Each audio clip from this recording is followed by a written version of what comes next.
5 interpellations en Nord-Finistère ce lundi dans le cadre d'une enquête sur un vaste réseau de trafic de cocaïne. À 6 heures pétantes, les unités de gendarmerie ont arrêté 3 hommes et 2 femmes, âgés de 34 à 61 ans, lors de 2 opérations simultanées à Brest et Lampol-Guimiliau. Ces arrestations sont le résultat de plusieurs mois d'enquête de la compagnie de Plourin-les-Morlaix qui coordonnait les opérations.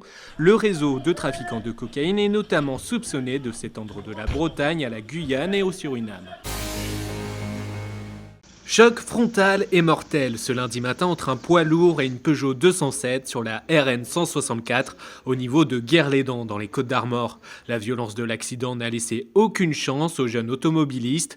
Le conducteur du camion est lui légèrement blessé.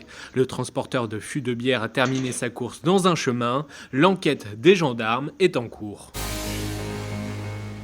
Palpitations cardiaques et cerveau en ébullition dans les salles d'examen. 35 860 candidats bretons ont philosophé ce lundi lors de la première épreuve du bac, un chiffre légèrement en baisse par rapport à 2018. Avec 12 500 inscrits, l'Ille-et-Vilaine fournit la plus importante cohorte bretonne, c'est le double du Morbihan.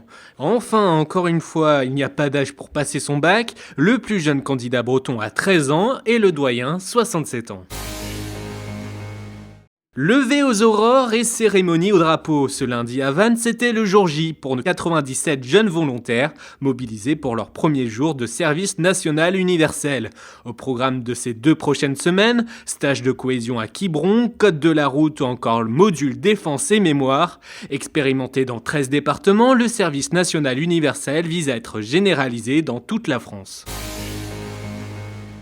Ça passe ou ça casse à Aurigny pour les figaristes. Ce lundi après-midi, le gros de la flotte est piégé par le courant. Tanguy le Turquet, Tom Dolan et peut-être même le leader Johan Richomme ont talonné sans gravité. Seuls 5 skippers, emmenés par Loison et Mahé, ont réussi à se faire la malle. Parti dimanche de Roscoff, les skippers doivent boucler la boucle en baie de Morlaix lors de cette 3e étape.